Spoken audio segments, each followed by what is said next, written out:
السلام عليكم ورحمة الله وبركاته. ومركلة إيو معلن موسى إيو فصيلات دي ريوينكا انت أنا نقول قالين شرح إيو فصيلات دا ما انت رياضة عن وضع إنان كهدلا أما موضوع عن ربي إنان كهدلا أيا وحان دونا يا إنان إذنكو براروجيو إنها channel كان أو channel كان معلن موسى official channel كرسمي برت رسمي يوتيوب كان كلنا هاي inaad subscribe-ta aad nagu soo raacdo like-tana waxa ay noo noqonaysaa dhiirigelin waxayna cadeen u tahay inaad ka heshay muuqaaladeena sidoo kale haddii aadan ka helin muuqaaladeena wixii fikrad iyo caqli celin iyo tusaale celin ah waxaad nagula wadaagi doontaa insha Allah commentiga hoose intaas kadib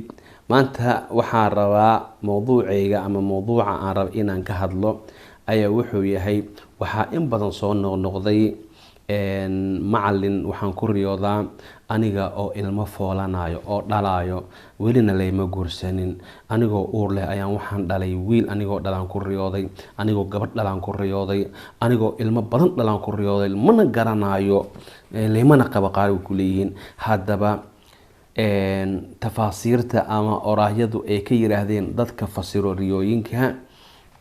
maxay ku fasireen gabadha hadii ay ku riyooto iyada oo dhaleyso hadii ay tahay xaas iyo hadii ay tahay single oo aan la qabin xaas aan ahayn qofka wuxuu ku leeyahay qofka boqorka ah ama maliga ah hadii uu ku riyoodo malig waxa loo jeedaa macnaha qof madax sare ah ama adiga darajo fiican haysto hadii uu ku riyoodo xaaskiisa in ay dhashay ilmo yar oo lab ah wiil inay dhashay hadii ay ku riyooto aanay markaasina uur iyo waxba uusan ku ogeyn aysan lahayn ninkaasi maliga ah ama amiirka ah wuxuu gaarayaa oo uu helayaa kunuus waxa weeye keed buuxo maal ah oo dhameystiran ayuu ilaahay ku arsaaqayaa hadii gabadha xaamilada ah ee uurka leh ay ku riyooto iyada oo dhashay ilmo yar oo wiil ah waxa ay dhalaysaa ay leeyihiin gabar riyada sideedaba waxay tahay haweeneyda hadii ay ku riyooto gabadha iyada oo ilmo wiil ah dhashay cagsigeeda dhalaysaa gabar ay dhalaysaa hadii ay gabar ku riyootana wiil ay dhalaysaa sidaas ay leeyihiin culimada fasirto wallahu a'lam waxa kale jirto gabar inaad ku riyootaa adiga oo gabar dhalay waa farxad waaye ilaahay baa ciriiri ka feedaayo waxba lagu fududeenaya waxba lagu sahlaya halka wiil adigoo dhal marka ku riyooto murugo ay tahay wiilku waa murugo gabadhuna waa faraj sidaasi ay leeyihiin hadii qof xanuunsan oo mariid ah oo jiran hadii uu ku riyoodo in ay hooyadiis mar kale ay dhashay qofkaas waa u dhimanaya ay leeyihiin tiisi ayaa gashay oo waa u dhimanaya adigoo xanuunsan oo bukaan socod ah xanuunsan jiran ayaa waxaad ku riyooto adiga oo hooyada dib ku dhashay macnaheedu waxay ku leeyihiin Allah ku aruuriyo hadii haweeney xaamilo ah ninkaasi xanuunsan ee jiran haweeneydiisii waxay leeyihiin hadii ay xaamilo tahay nin xanuunsanaa wuxuu ku riyooday isaga oo hooyadiis dib u dhashay xaasuu qaba xaaskiisa way uurey leedahay waa xaamilo waaye iyada ayaa waxay dhalaysaa wiil waxay ku furmaysaa riyadaasi hooyadiis dib u dhashay waxay ku furmaysaa xaaskiisa inay u dhasho ilmo yar oo wiil ah inay u dhasho ayay ku furmaysaa hadii ninka uu ku riyoodo nin waa markaan isaga oo loo dhalay wiil ama gabadha ku riyootay iska dheh iyada oo wiil dhashay ku riyootay waxay leeyihiin wuu xanuunsanaya ninka hadii uu ku riyoodo xaaskiisa oo dhashay ilmaha ay dhashayna wiil uu yahay wuu xanuunsanaya yamrad wuu jiranaya hajirada muxume laakiin wuxuu ka badbaadayaa murug iyo tiiraanyo haysatay ayuu ka badbaadayaa cadowgiisana waa uu ka adkaanaya hadii ay dhasho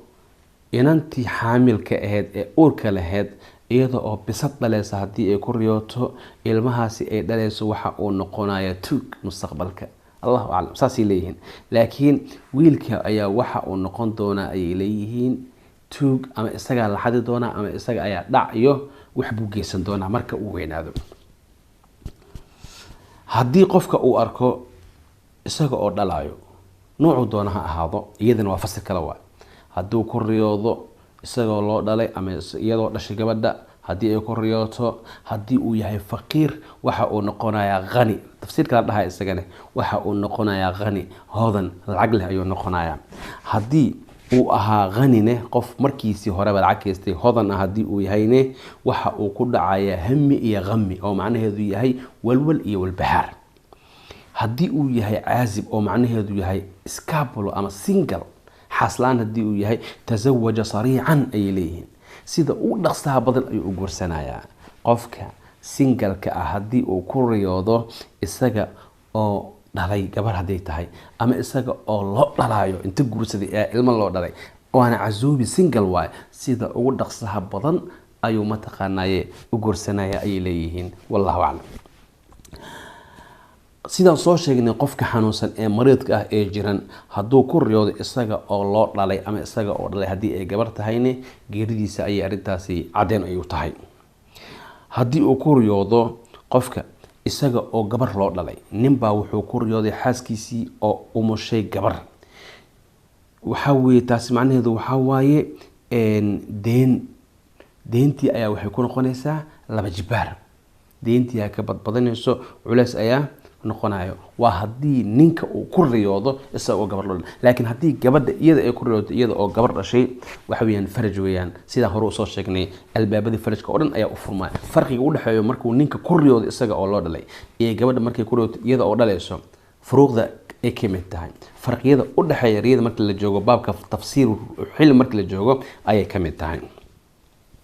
haddii uu qofka uu ku riyoodo inantiisii yarad inay dhimatay oo ay geeriyootay, uu qabrina markaasi uu u faagay, arrintaasina waxa ay daliil ay u tahay ninkani deenta lagu leeyahay inuu deentiisa deen baxayo, deentuu iska gudaya, waa uu deen baxaya. wuxuu ku riyooday isagoo gabar loo dhalay, gabadhiisii way dhimatay, goduu u qoday waa duugiyey, qabriguu u qoday waa duugiyey, qofkaasi waa uu deen baxaya ayay leeyihiin. sidoo kale marka taasi waxa waaye waa tafsiirka ugu fiican ee lagu fasiro riyooyinka dhalmada. sharaxan aan hadda soo qaadanay annaga waa sharaxa uu kaga hadlayo maxamed ibn siriin al-ansaari kitaabkiisa la yidhahdo magaciisa kitaabu tafsiiru alaxlaam alkabiir. tafsiiru alaxlaam alkabiir haddii aad doonayso inaad raajiciso kitaabkaasaa raajicin kartaa oo wax walbo ay ku dhan yihiin oo aad ka heli karto.